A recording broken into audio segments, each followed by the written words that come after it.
at all. No lines. 0 lines. Just go over there and massage this guy poorly for. Oh, hello! You did it again. Excellent.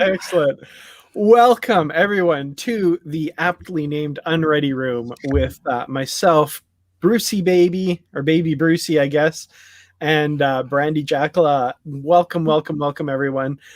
It's Ockmix, not Oxmix. Yeah, you got to read the poster there. Yeah. But yeah, welcome everyone.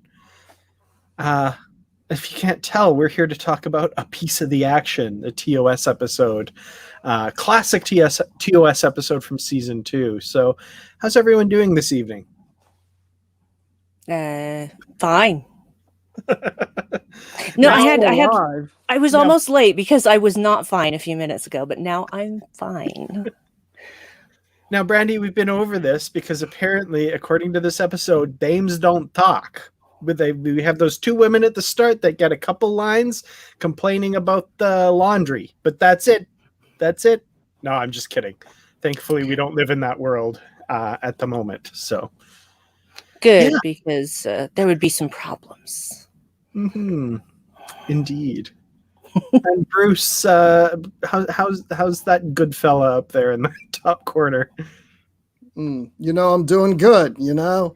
I'm breathing. That's what's good. I'm just breathing. I'm alive. Yeah.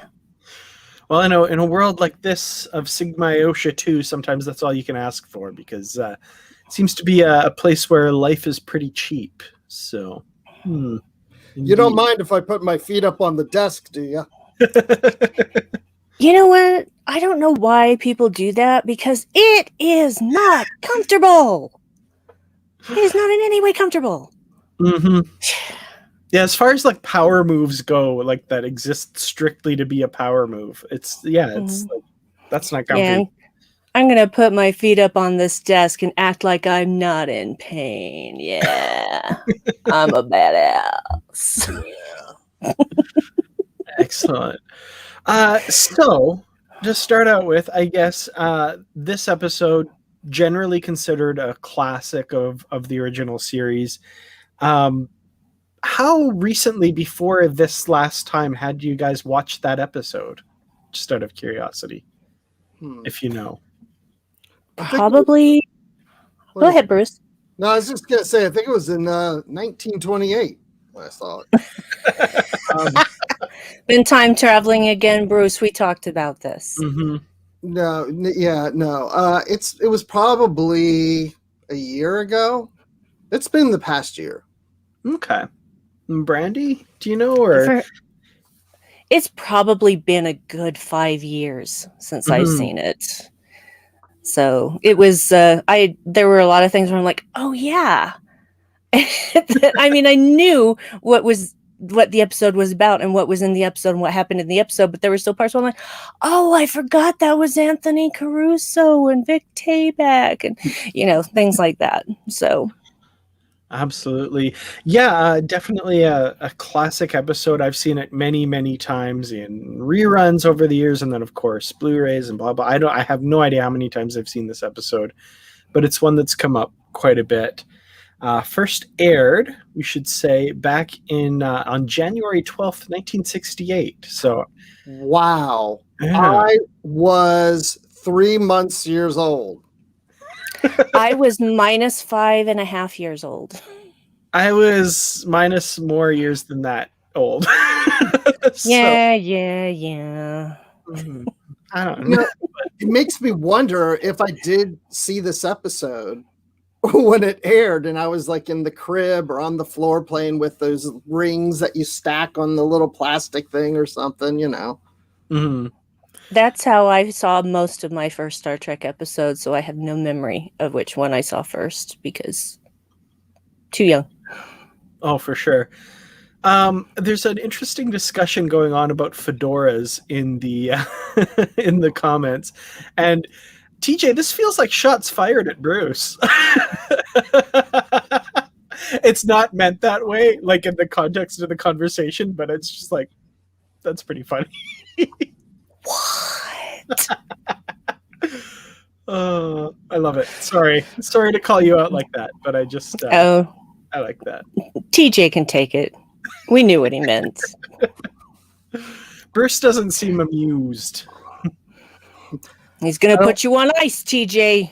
That's right. You watch it, TJ. You and I have had troubles before. Well, we can counter that with Marg saying that Bruce looks great in his fedora. So there you go. You have fans. Yeah. See, Marge is part of my gang. There you go. Yeah. Excellent. So the episode starts with them visiting the planet Sigma Iosha 2, which was visited 100 years ago by the Horizon, which apparently they suspect might have left some sort of cultural contamination. And they quickly find out that they did in the form of the book Chicago Mobs of the 20s, which seems very similar to the book that Travis Mayweather had in his cabin on his parents' freighter, the Horizon. Two different ships, because the Mayweather ship was the ECS Horizon, whereas this was the USS Horizon.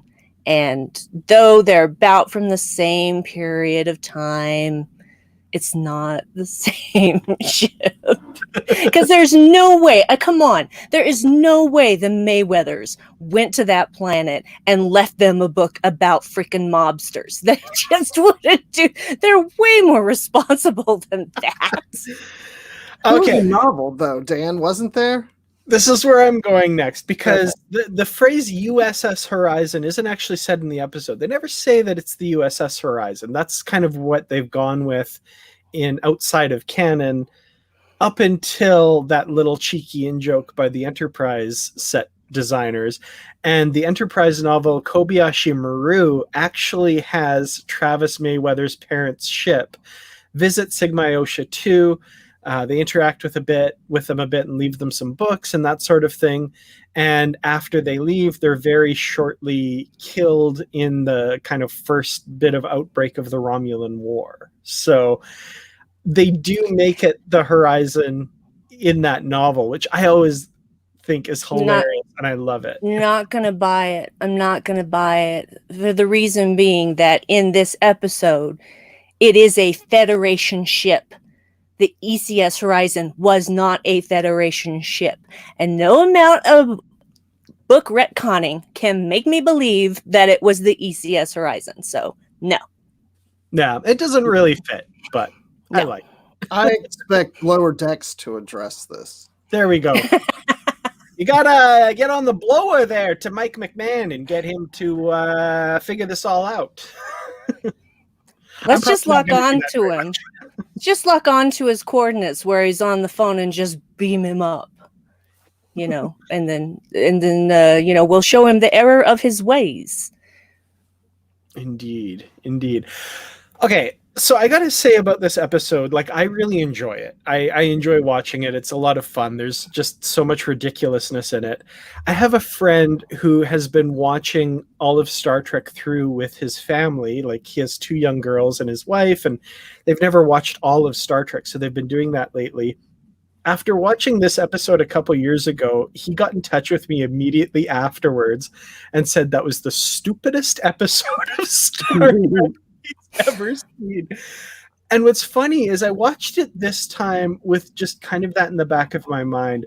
And I'm like, I'm going to take this absolutely completely seriously and be one of those people that just everything has to make complete total logical sense, because this episode does not hold up in the face of that. Let's be honest, it's pretty silly, but yeah, it's ridiculous if you think about that. Okay, what do you guys think about the this one book plus a few textbooks apparently creating this culture as we see it in this episode?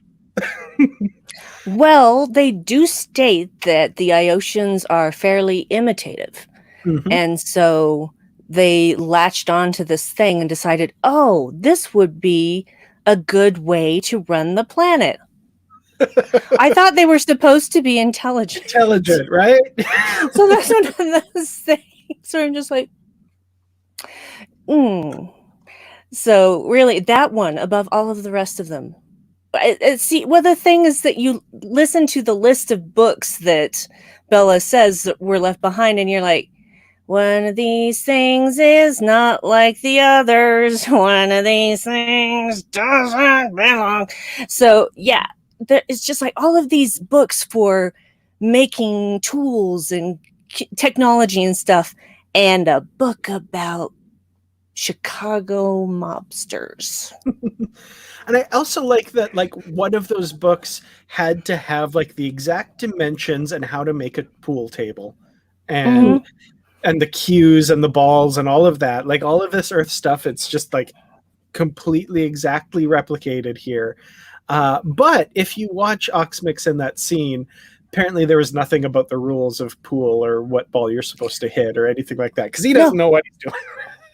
No, he moves the cue ball, then he moves the cue ball again, then he moves it again, then he starts shooting at, I think, which one is the blue striped one? Is that 10? He shoots at another ball that's not even the cue ball and just starts putting them in the pocket, solid stripes, doesn't matter. I'm like, oh.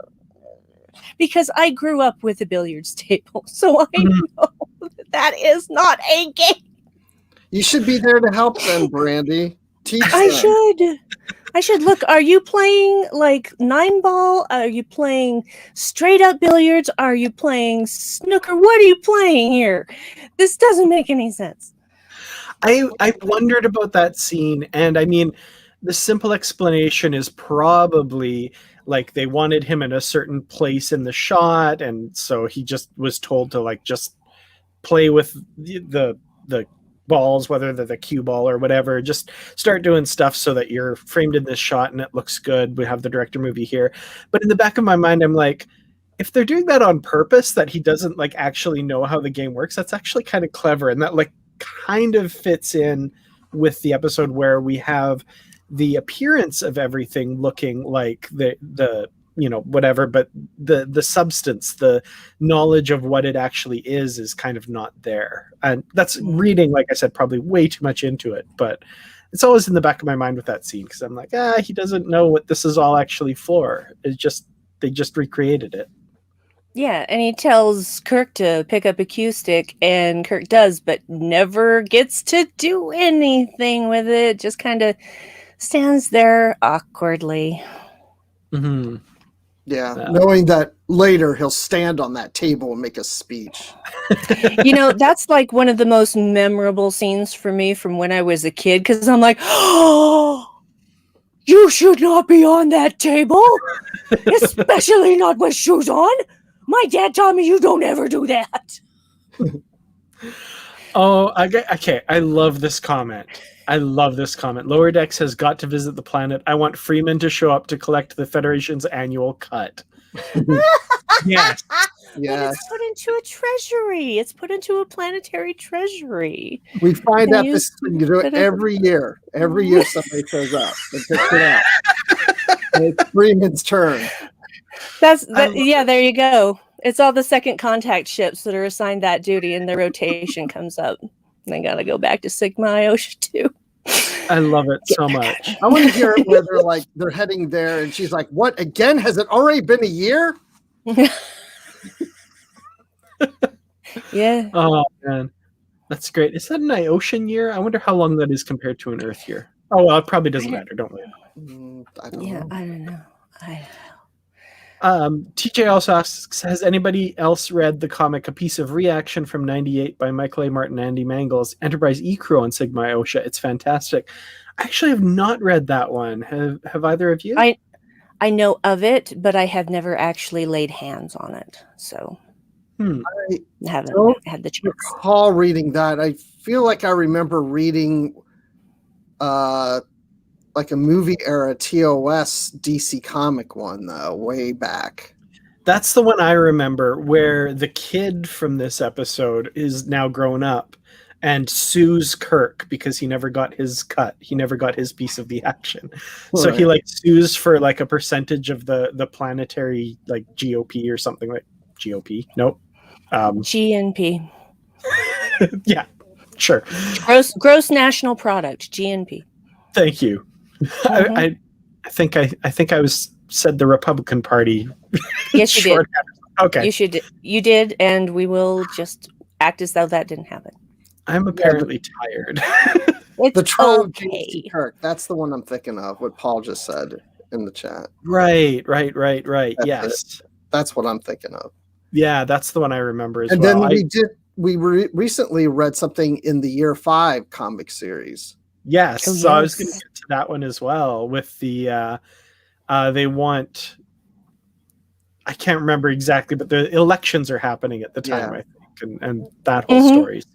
Yeah. Yeah. Very interesting story. And Spock runs for gets voted. Yeah, I'm just like, wait, what? But when you think about it, it's actually a logical choice. It's pretty terrific. I remember really enjoying that story. Yeah. Yeah. So this story, I think, benefits from just kind of sitting back and enjoying it a bit, because there's a lot of logical stuff that I think doesn't make a ton of sense. But and somebody else mentioned, I should say, oh shoot, I lost the comment though. Oh yeah, the upcoming Rios book will be returning there. I don't know. I remember from like the back cover blurb, that was my thinking as well, that they might return to this planet. I don't know. Has that been confirmed that that's definitely where it is? But there's definitely, the back cover blurb makes it sound like that, which could be a lot of fun. And I can see John Jackson Miller having fun with that. He would be a good one to write that for sure. Yeah. I don't know if that's confirmed, like how much it's integrated into that story. So, but we'll be finding out very soon. Excellent indeed. So yeah, we go to this planet. Of course, we find out there has been all this contamination. They're modeled on the Chicago mobs of the 20s. The government seems to be various just areas controlled by different bosses that control their gangs, and they seem to be responsible for, like we find out early on, the street lights, the laundry service. They're filling all these roles of government, but they're not doing that well, because they're always fighting each other and trying to get more territory and that sort of thing. And because Kirk determines that the Federation is responsible for this, he says, we have to fix this. And hilarity ensues, I guess, would be the short description of the episode. So yeah, first kind of thoughts watching this episode and your enjoyment of it. Well, It's the worst episode I've ever seen. I'm kidding.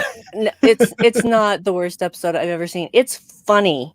It is hilarious how bad Spock and Bones and Kirk are at getting anything done on this planet. The first time they beam down, they're captured. Then they get away. Then they're captured. Then they get away. Then they're captured. Then they get away. It's seriously like 4 or 5 times that they are captured. It's just like, you guys suck at this. but it's also, they're just little touches that I find funny. Like when they go to Krakow's place for the first time, there's like a plaque beside the door with his name and Southside Territory. Yep, boss. Now, that's dedication. Yeah, Yeah. terrific. Just like, you got to show people who's boss of the Southside Territory. Absolutely. Just little things like that just crack me up. Frankly, I really enjoy seeing Leonard Nimoy in a suit and a fedora. It works for me. Mm-hmm. And all of his lines pretty much throughout this entire episode are just gold. Like when they go back to the car and Kirk's like, he's like, he doesn't want to get in the car with Kirk. And he says, "Are you afraid of cars?" He says, "Not at all. It's your driving that alarms me." I want to get back to that. Patrick says John Jackson Miller said it in a recent Facebook post. So yay. Awesome news. I'm really happy about that. Okay. Very cool. Yeah. There's so much to talk about with this episode. Let's talk about Spock, because you mentioned his lines. There's so many good ones in this. Him being so flustered while Kirk is doing the Fizbin routine is one of my favorite things. It's like, Captain, I'm familiar with the culture of Beta and Terry's 4. Spock. He's just, I love that. And then asked to calculate the odds of getting a royal Fizbin or whatever it is. So I have never endeavored to calculate the odds of that. And it looks like he's going to say something else, and it's just like. There's so much of Leonard Nimoy in this that you can just see just a slight grin trying to poke its way throughout, you know? It's not as much of a serious Spock or emotionless Spock that we're used to. There's so many times where it's just like, he's just like, you can tell they're having fun. Oh, yeah. Yeah, but at the same time, he does such a good job of still being Spock through all of that. Mm-hmm. Perfectly. Yeah. Like when he's just like, there's no logical solution to this. And Bones is like, you're actually admitting that? And he's like, it would be illogical to ignore the facts. So that wasn't the exact line, but you know what I mean. Yeah. So I'm just like, yeah, yep. That's my Spock.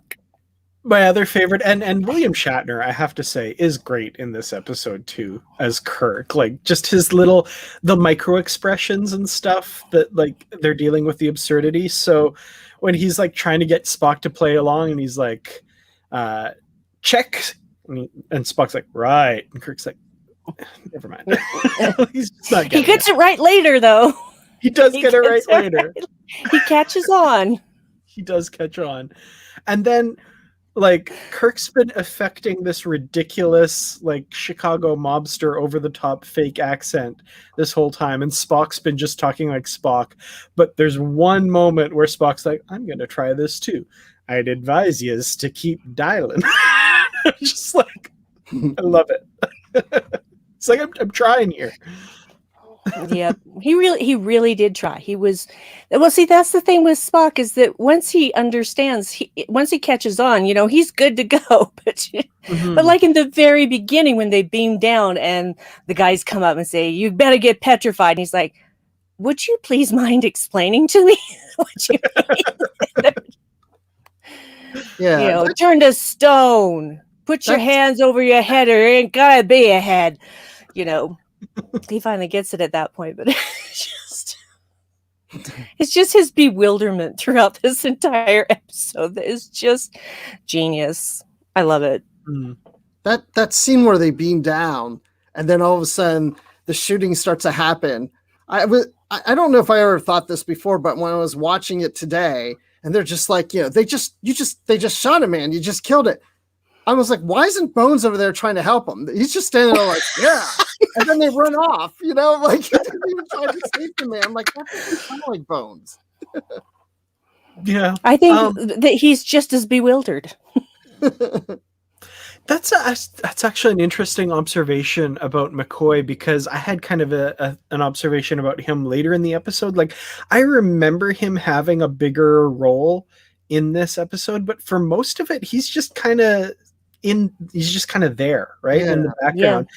Like that whole end game, like he's covering them with the gun while Kirk and Spock are off doing things, and then they come back, and then McCoy just kind of like is in the background the whole time. Yeah. I really remembered him being more active in this, but he really isn't.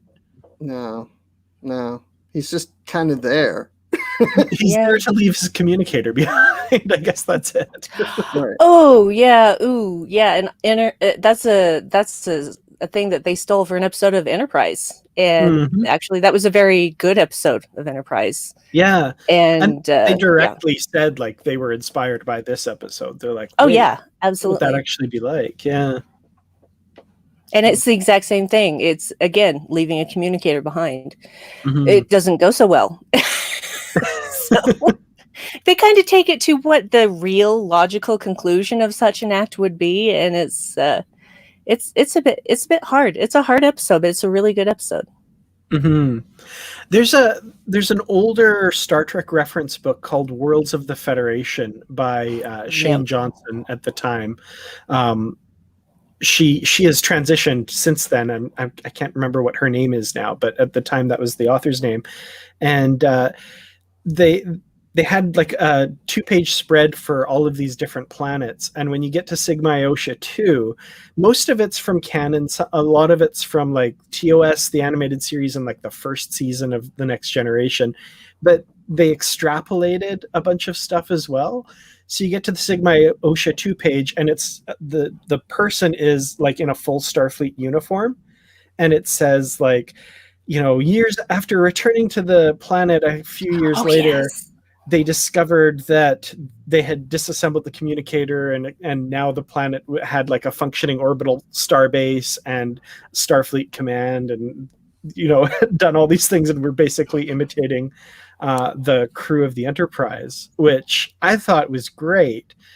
And apparently one of the first ideas for Trials and Tribulations, the episode that was going to celebrate the 30th anniversary, one of the first ideas was they were going to return to Sigma Iosha 2 and basically find an entire planet of Star Trek fans. Like that was going to be the premise. So people doing cosplay left and right. Exactly. We could have been the extras on that one. Right. Totally. So it goes to show you this episode, they've thought about returning to it over and over and over again. And we've gotten, like we said, comics and that kind of thing.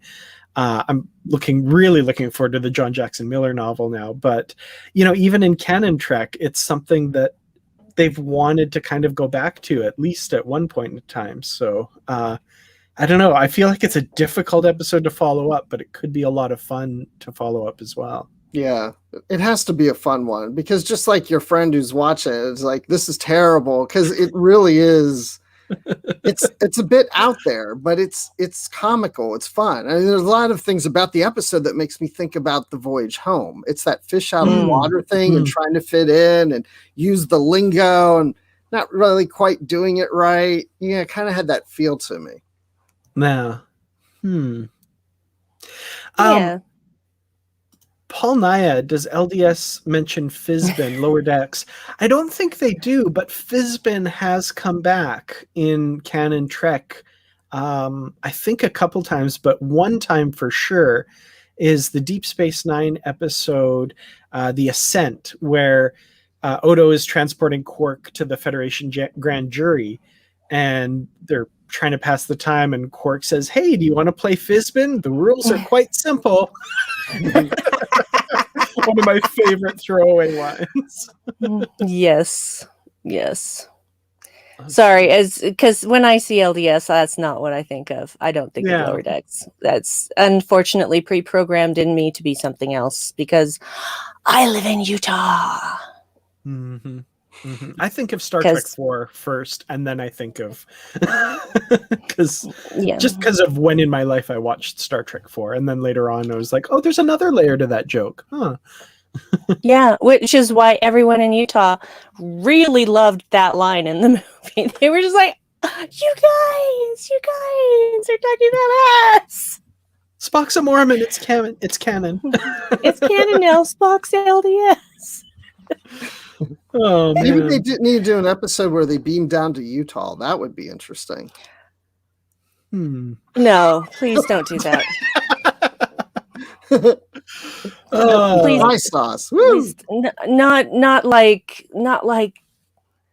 like Salt Lake or even Ogden. I mean, you might be okay in Park City, but honestly, don't come here. Don't.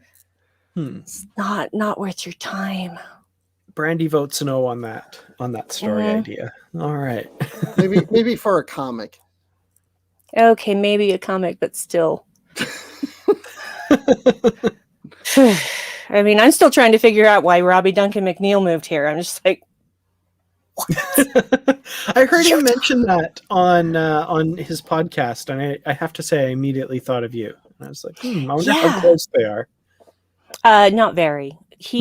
I don't know exactly where he is. I know he's in the Wasatch Mountains somewhere, and he's about 20 minutes from Park City, which is pretty far up. So, because Park City is like up in the mountains, like it takes about probably hour and a half to get there from where I am. So, yeah, road trip. Let's go look for Robbie's house, guys. It's the only one up there. You can't miss it. So with regards to this episode, what are some of your favorite parts maybe that we haven't mentioned? Because this is another one of those episodes where, like, to analyze the story and stuff, it's not going to take a lot of time. Like, it's pretty simple. Like, they get captured, they get away, they get captured again, they got to do the thing, and then we get the deal at the end. So it becomes one of those things where you're like, oh, I liked this part. Oh, I like that part. So I think that's kind of where we're at this point, if that makes sense. Yeah. I actually really love the whole Kirk making up Fizbin thing. And how he's just doing it off the top of his head, but he's absolutely convincing in this is the way that you play this game. And the other guy's just eating it up and trying his best to follow along because he's not dumb, you know. It's just so funny. I just really enjoy that because I'm trying to follow along and think, okay, no, but except on a Tuesday, and if it's nighttime, and all these things, I'm like, there's no way you can follow that at all. Mm-hmm. The thing that kills me about that scene, and like, I don't know what time watching this I first realized this, but he's like, okay, so the guy gets 2 jacks. He says, so I want another jack. And he says, oh, no, you don't want another jack. If you get another jack, you'll get a shrop. You don't want that. And then he says, you want this, and this. Oh, look at that. You got another jack. How lucky for you. How lucky you are. And I'm like, you just said he shouldn't get on it. I had not picked that up before. I love that it's just like a direct contravention of what he had just said as well. Because it's all ad-libbed, right, by Shatner. Is it? Mm-hmm. I wouldn't be surprised. It seems like it. Yeah. It seems like it. I'm going to interrupt this discussion to address something I've seen in the chat. Battlestar Galactica has been brought up by a couple of people. Battlestar Galactica, the original series, that was absolutely Mormon lore that was all based on. The Lords of Kobol, the Quorum of the 12. I mean, all of these things were just a little bit of a rearranging of certain words. Like Kolob is actually the star next to the planet where God lives in the LDS religion. And the Quorum of the 12 is actually the governing body of the Mormon Church, led by the prophet and 11 counselors, and they're like the ultimate authority of the church. And then they sprinkled in a little Greek mythology just for kicks and giggles. But like when Apollo and Serena are married, they are bound for time and all eternity, which is also a Mormon thing. And there's so much Mormon stuff in that show because Glenn Larson was a Mormon. I never knew So that. yeah, all of that stuff, so much Mormon stuff. So that is absolutely true. They toned that down for the reboot, and I appreciate that they toned it down. And yes, there are Mormons in The Expanse, and the thing is that they needed to have some group of people that were going to make this trek into the unknown. And they were just like, we need a group of people. I don't know what to pick. And they finally settled on Mormons. It was completely arbitrary, but it's absolutely something that Mormons in the future would do. It's absolutely what they would do. Wow. I do love that aspect of The Expanse, just because like when the Belters take over. Spoilers for The Expanse. I don't know. I'll just season very 1 lightly though. touch. Well, no, season 2 really. Season 1, season 2. Yeah. Sorry, I'm rewatching it not right this second, but I'm rewatching it because there's now a podcast called Ty and That Guy, where it's Wes Chatham who plays Amos on The Expanse, and Ty Frank, who's half of the writing team, and it's highly entertaining. And I love getting all the background stuff. But yeah, so I started rewatching it because it's been a while since I watched the early seasons. I'm really enjoying rewatching it, but I needed to rewatch it because I'm like, I don't remember what happened in this episode. It's a great show. The Expanse is a great show. So I won't really spoil stuff, but like when you see the bridge of the ship and like the murals painted on the walls, that's a temple. That is stuff that is in the Mormon temples. And I was like, I Absolutely, love this production design. Like it's so like that they paid attention to that detail and put that in there. I love Well, that. the big spire with the angel Moroni, that's on every freaking temple, you guys. The big Every temple. Mm-hmm. Yeah. And Nauvoo Absolutely. was the big city for the Mormons when they started out. There is a temple there, and it is still known for a lot of early Mormon things that happened. I'm not going to go into the whole thing, but yeah, it's they were very respectful, but at the same time, they did their research on how Mormons are and would be, and took it to its natural conclusion in the future. And I thought it was pretty cool. Yeah, I like that aspect of it. And Chris, yes, it absolutely does count. That's so funny that Chris said that, because when I hear The Expanse, that's what I think of first. Enterprise. Yeah. Yep. I'm gonna have to adjust. Sorry, guys. This is gonna be loud or annoying. It just kept sinking, and I had to readjust. Didn't tighten it enough. But yeah, that was the thing too. Because so when this TV series called The Expanse started, I'm like, wait, what? That's Enterprise. What are they doing? But then I watched it, and I just couldn't stop. So I want to ask the two of you as well. Did you watch the original version or the remastered edition with the updated visual effects? Just curious, I guess. Remastered. Yep, yeah. Same. Yeah. Okay. Same. I was at Brandi's house. Yes, he was totally at my house. And, I appreciate that you did clean up after yourself, Bruce, instead of leaving like empty chip packages everywhere. Yeah. Sorry for the accident, but I did clean it up. It's okay. Because again, just like you said, you cleaned it up. I couldn't ask anymore. And it was an accident. Don't worry about it. It's all good. Wow, we're still not allowed to visit other people's houses up here. So I don't know what you guys are doing. Well, we're fully vaccinated, so we can have other fully vaccinated people over if we so choose. We have not done that because we have no friends. That's not true. Oh. We're extremely selective about who we let in our home. So basically nobody gets to come into our house because I am very sensitive to such things. Do not contaminate my house with your being. Anyway. And Chris, again, sorry. Yes, we are all about shameless plugs here. The name of your Enterprise podcast is The Expanse, and everyone go listen to that. So there you go. Okay. I have been on that show more than once. It's a great show. I've been on that show more than once. So absolutely. I haven't been on. Chris, you should invite Bruce to be on your show.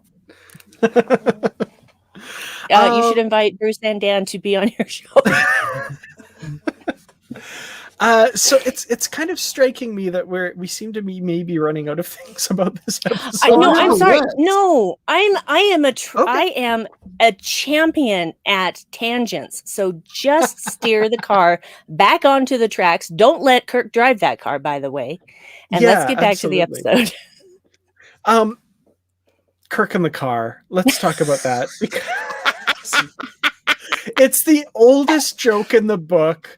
It's such a ridiculous, simple sight gag, but I still love it. The second time, especially, they get in the car and Kirk says, "That way, yeah, that way, okay," and then goes in reverse. And I'm like, it's the oldest sight gag in the book in the world, but I loved it. It was hilarious, and just looks at Spock and glares at him, and he goes, "Okay." I love that. He's trying. Yeah. I can't watch that scene without thinking of Star Trek 09 when we see young Kirk driving a car. Oh, yeah, and shifting quite well too. Yes, I've heard people complain about when that movie came out. They're like, no, he doesn't know how to drive a car. That's wrong. But it's a totally different timeline and situation. Yeah. It's like stepfather's car. Yeah, so things had changed quite a bit by then. That makes sense. Yeah. Sorry. Yeah. Yeah, so that didn't actually bother me because there were plenty of other things about that film that bothered me, but that was not one of those things because I'm just like, "Pfft, well, he didn't grow up with the same father. You know, a lot's changed. And, you know, having his mother married to a different man would have changed her as well. So a lot of things would have gone into influence that. He probably learned how to drive a stick just out of spite so he could steal that car. Yep. Absolutely. So, Bruce, any favorite parts that you kind of want to highlight with this episode? Yes, there's one part that cracks me up every time I watch it because I mean I know why they did it, but it's so stupid. And that's when Oxmix and his woman sitting on the table are communicating with the Enterprise and keep looking at the ceiling.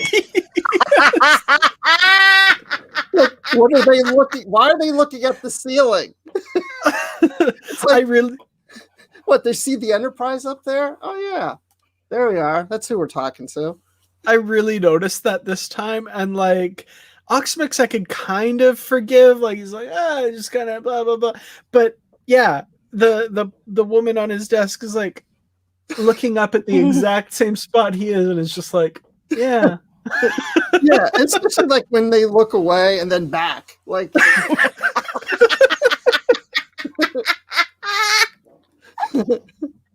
I really noticed that. Yeah. So great. So great. Speaking of that conversation too, and later conversations, I've always been a huge fan of Scotty, and his part in this episode where he's just, again, kind of like Spock, mostly bewildered, and then tries to do something and still doesn't quite do it right. But like, just his delivery of like, you got all that? And it's like, I don't know. that was the next on my list. That was my favorite part of the episode. He just says, I don't know. And then Oxmix, satisfied, is like, yeah, and closes the conversation. Like, what did you just accomplish there? Yeah. Every time they like Kirk talks up to the ship to Scotty, Scotty's like, wait, what? What are heaters? Like, what? I mean, it's just like the whole time he's like, I don't know what's going on. One of my favorite bits, and it's William Shatner's great in this as well, is when he's, you know, using the colorful language and stuff with Scotty, and Scotty's like, what? And then he repeats it back like normal. He's like, I want you to locate the guy on the other end of the blower and get him over here. What? Find the other person on the other end of the telephone call and transport him to this location. I love that. That's great. Yeah. That whole conversation is like that. It's like saying all this stuff for this is what you're really doing. just really, really fun. Just really fun. I like what Patrick just pointed out, the concrete galoshes. Yeah. Mm-hmm. Absolutely. That has always been one of my favorite, as you can see with my name there. Yeah, the concrete galoshes line. Yeah. And he's so proud, like Patrick says. He's just like, concrete galoshes. I submit to you that he wouldn't have used the word galoshes, he would have said wellies. Yeah. It's revealed in that moment Scotty is actually Canadian, not Scottish. Well, James Doohan is Canadian, not Scottish, I should say. Yeah, right. No, I know. But yeah, they see in the whole of the UK, it's wellies. Because it's like calling every what's the word I'm looking for here? It's like calling every soft drink a Coke, no matter what it is. There are people in the South that do that. They'll say a Coke, but they don't mean Coke. Yeah. So it's just kind of like that. Is Wellingtons are kind of overshoe, like galoshes. They're boots. They're basically galoshes, but they call them wellies. I think that would have been funnier. Concrete wellies. That would have been great. That would have been great. This is a really good point too. Kirk is better at 1920s idioms than 1980s curse words. I like that. That would have been a fun callback in Star Trek 4 if Kirk was like, "Oh, I've been in this situation before," and starts trying to spout stuff, and Spock's like, "Captain, that's like 6 decades off. Don't no." Yeah. Yeah. Well, I still think Double Dumbass on You is pretty funny. I do enjoy that. Just the whole is like he's spluttering for a minute and then he just like gets it. Well, Double Dumbass on You. I never thought of this, but like Spock in The Voyage Home is kind of similar to Spock in this episode, where he's like he keeps trying things later, like one damn minute, Admiral. And then in this one, like, I suggest you just keep dialing Oxmix or whatever. Yeah. That's what I was saying earlier, how it reminds me of Voyage Home. It makes me wonder if the writers of The Voyage Home looked at this episode, maybe, could or had be, it in mind. I don't know. Could have had some inspiration from it. Yeah. I mean, Leonard Nimoy directed as well, so there could have been some remembering these situations. Who knows, right? But you never know. Well, yeah. Well, he did have a lot more creative control over that film than he did over Search for Spock. So, absolutely. I mean, really, The Voyage Home, they could have gone back to real Earth 1920 to get humpback whales. And they could be like, "This feels familiar." Not a lot of never like this whistles back then, though. Yeah, it was never like this back home. Kirk actually says that because Bones is like, "This is like being back home." He's like, "It was never like this back home." How bad is the South in the 23rd century? Sorry.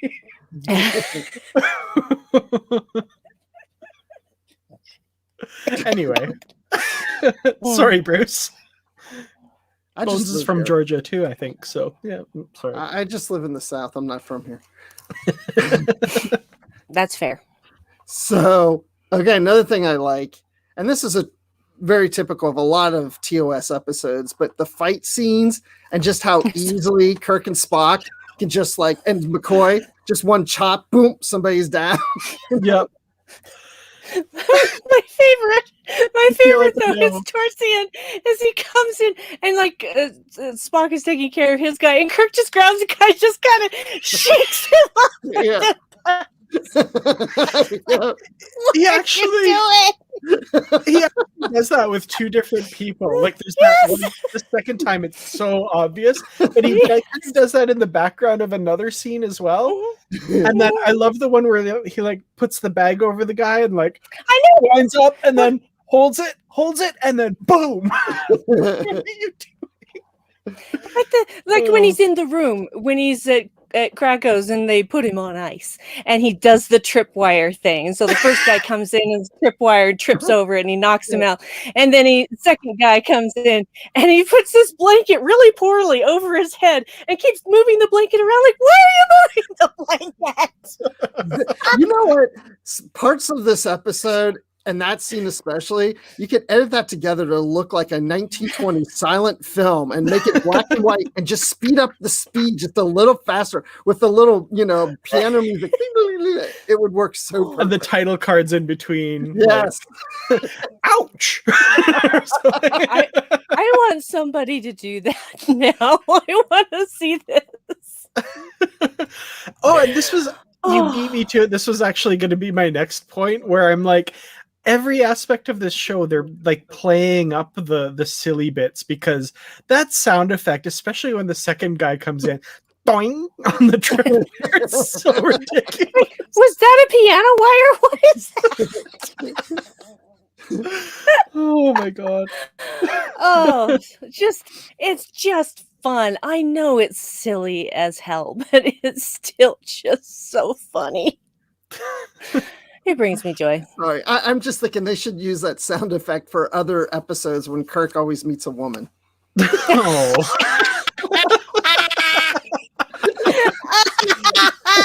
Boing.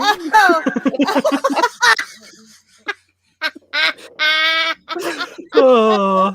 So bad. Oh.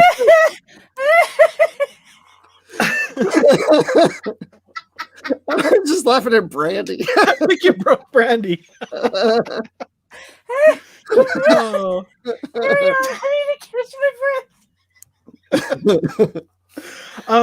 And then so the very end of the episode, we like this episode is like really ridiculous from beginning to end, even before we get to the planet and then after we're on the planet. So like, you know, at the start, Spock and McCoy come on the bridge and Kirk's like, we're beaming down, let's go. It's like, that's weird. And then the very end, Kirk has the one-liner. It's like, well, they're gonna ask for a piece of our action. And then it like freeze frames. Like, what is this episode? I love it. It's crazy. That would have been better if when they did the remaster, just go ahead and just leave the freeze frame for those last couple credits instead of some Enterprise going past the planet. Just leave it there for like a good 5 seconds or so. An uncomfortable 5 seconds, yes. Yes. Mm-hmm. You know, the other thing I like about this, and I like this about when I watch other episodes and stuff, is just recognizing the backstages where they're doing all the scenes on the street and stuff. And I was like, okay, this is Laverne and Shirley. You know, when they're out on that street, I picture Laverne and Shirley doing that 1, 2, 3, whatever they do, but 5, 6, 7, 8, Shamil, Shamago, Hasa Pepper Corporate. That's on the, because I've been in the Paramount back lot right there. So yeah. So we need to like insert Laverne and Shirley hopping down the street in that scene. In the background, Trials and Tribulations style. Yeah. And Carmine being part of the mob. Yeah, you know they're out of place because they're not wearing guns. Oh man. That's in my head canon now. Well, I think probably final thoughts and a rating, I guess. It's hard asking for a rating for these classic episodes because it's not like, oh, we just watched this show and it's such a classic piece of something we've had our whole lives. So I don't know about a rating, but maybe final thoughts or a rating if you like. And commenters, people in the comments if you want to rate as well. Brandi, how about you go first? Okay. This episode is silly fun, and even if I didn't like it, I would still be in it for the Spock stuff. But just the comedy of it, the unintentional comedy of it, it's so entertaining for me. Obviously, because I'm still suppressing giggles right now. So I would actually, just on sheer enjoyment of the lunacy that is happening in this episode, I'm actually going to give it 4 Ock mixes out of 5. Because it's spelled Ockmix and everybody says Oxmix and no one can explain to me why. Seriously, I looked for an explanation. I couldn't find one. Yeah, I have no idea. I don't know. 47 out of 10 Royal Fizbins, which is actually possible in the game of Fizbin. So that's a good idea. On Tuesday. It's on Tuesday, but it has to be between midnight and 1 a.m. Yes. Yeah. Mm-hmm. Yeah, absolutely. Yeah, that's what my wife says to me too.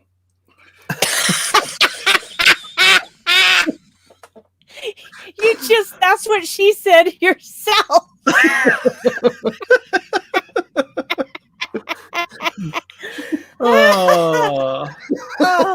Only on Tuesday. These muscles have had the best workout tonight. Is that also what? No, sorry, never mind. Bruce, go ahead. Are you sure? No, I mean, I think the episode is fun for all the reasons we just said, and it's not to be taken seriously. And so, yeah, I can see somebody who's watching Star Trek or seeing this for the first time being a little put off, like, what? Is this serious? But once you know the episode, I think when you go into it, you can accept it better because you know it's kind of ridiculous and a bit funny. And I think you really appreciate it if you're familiar with these characters and you like them and you know you can see the actors having fun. So you enjoy seeing the banter between our regular cast in this, even though Sulu's not in it at all. But what was I gonna say?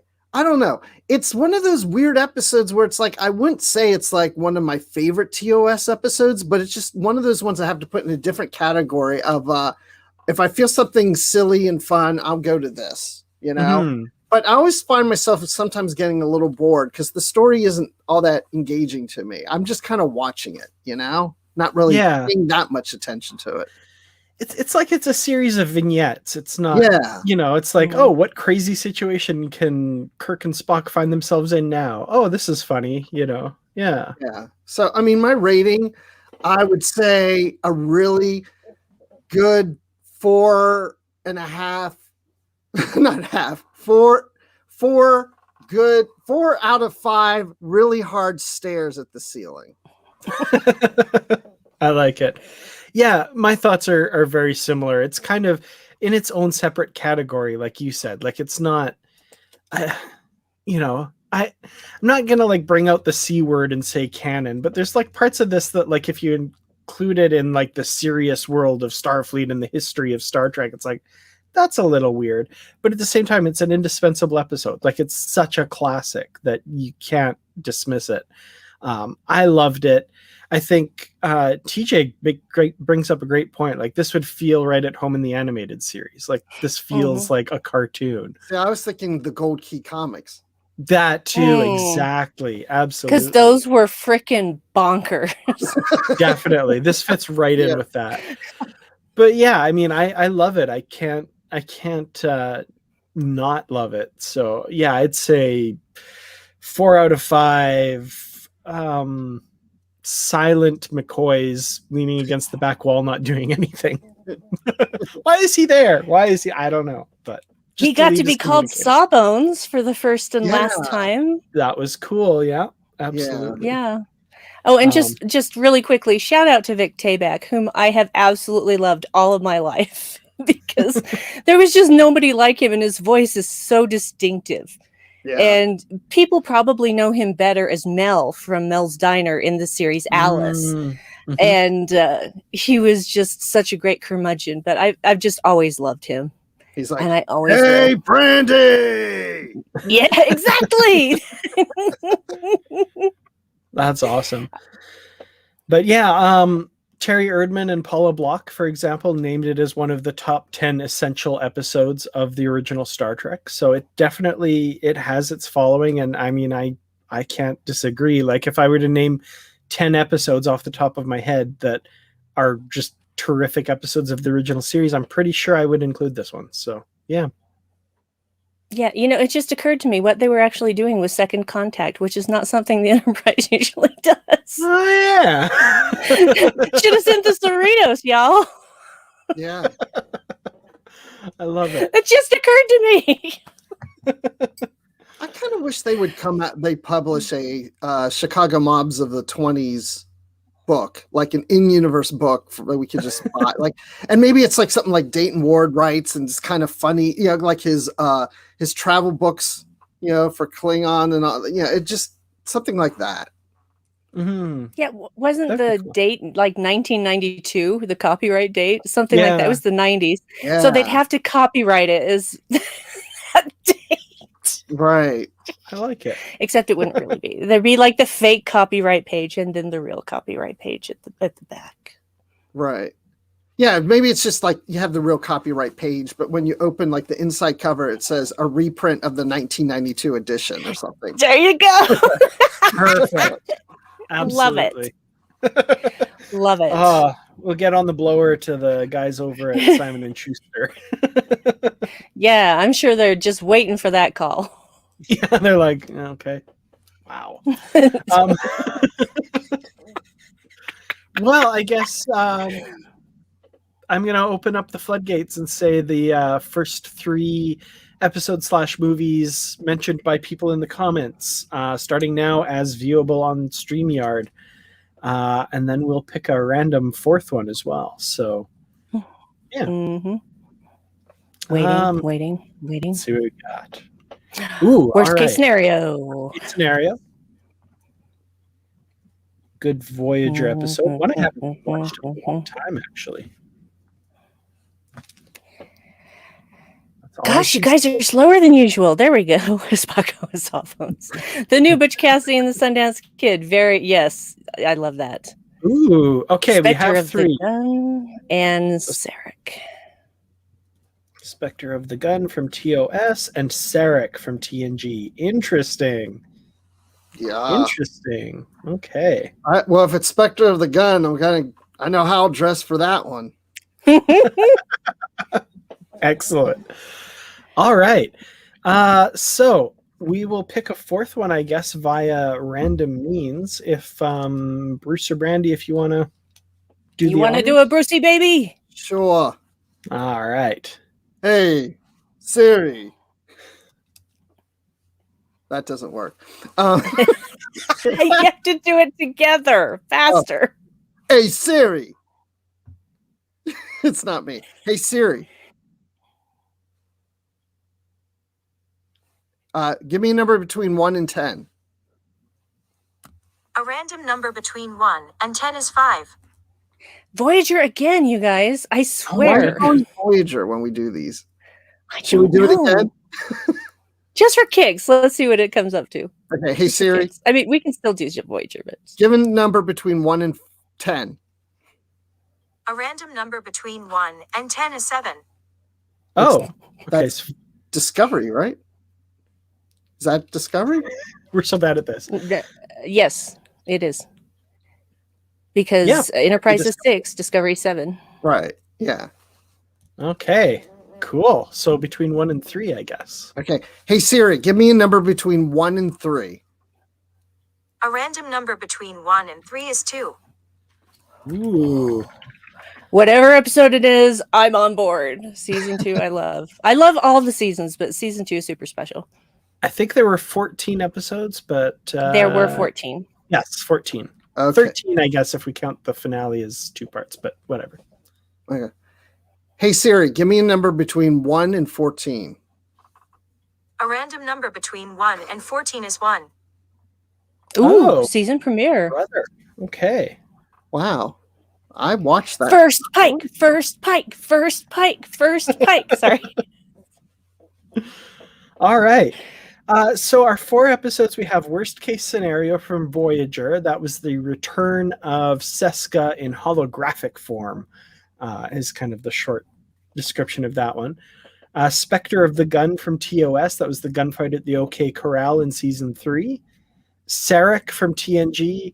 The Sarek and his wife visit the Enterprise in season 3 of TNG.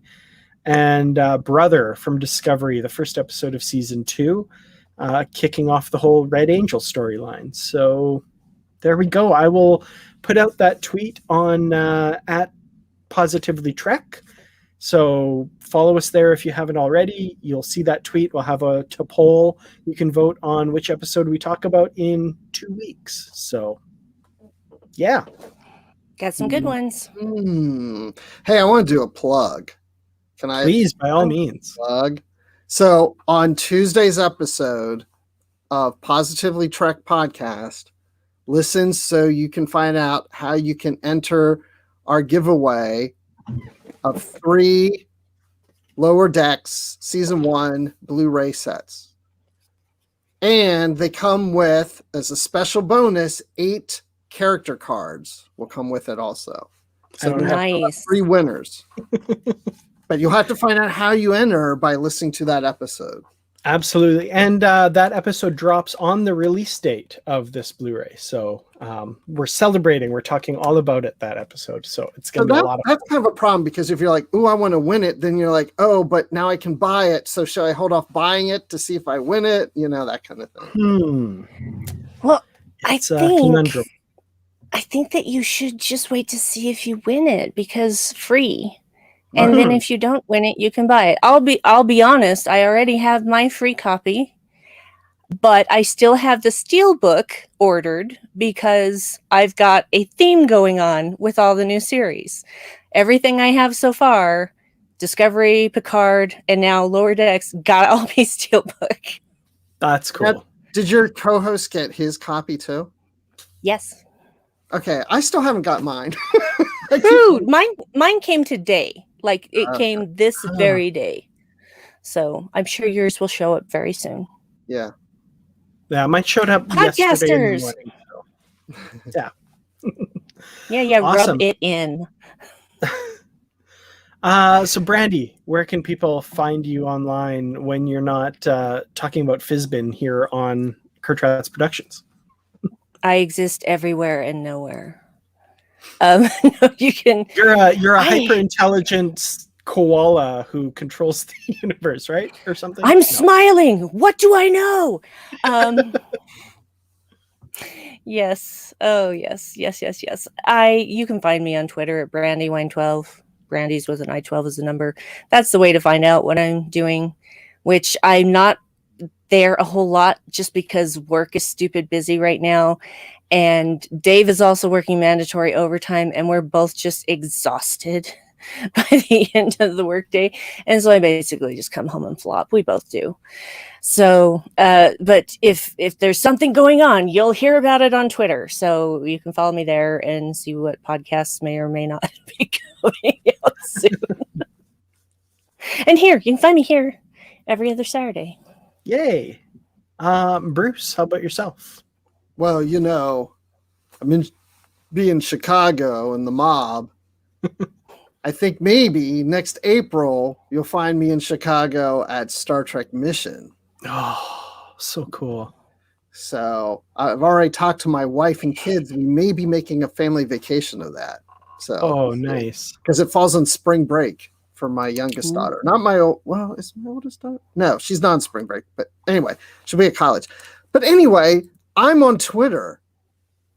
Oh, at Admiral_Rex. That's Admiral and then the underline Rex. And I'm also on Instagram at just Admiral Rex. But I don't think a single person has followed me since I've been saying that. But I don't really post anything on Instagram anyway, so don't worry about that. And then, of course, on Positively Trek, the podcast, and occasionally on the Star Wars Report podcast. And I've been making some guest appearances on Literary Treks because, they need help. All right. Well, you can find me on Positively Trek with Bruce every week, sometimes multiple times per week, and multiple times per week when there's new episodes coming out, which come August. We've got that coming, so I'm excited. And you can find me on Twitter at Kurtrats, KERTRATS. And if you haven't already subscribed to Kurtrats Productions, please do that. That would be awesome. And yeah, every 2 weeks we do this thing where we're talking about episodes, and it's lots of fun. So. Yeah, and on Tuesday, we talked about Lower Decks. There's a new Discovery novel coming out Tuesday. Yes, I already have it pre-ordered. Wonderlands by Una McCormack. And of course, we will be talking about that in an upcoming episode of the Positively Trek Book Club podcast. And we will have Una McCormack on for that episode as well. We've confirmed with her. She's coming on the show. It's going to be awesome. So yeah, check that out. Please tell her how much I adore her. We will absolutely do so. Thank you. At Positively Trek on Twitter. Check out that poll, vote for our next episode, and we'll see you then. Goodbye. And live long and prosper.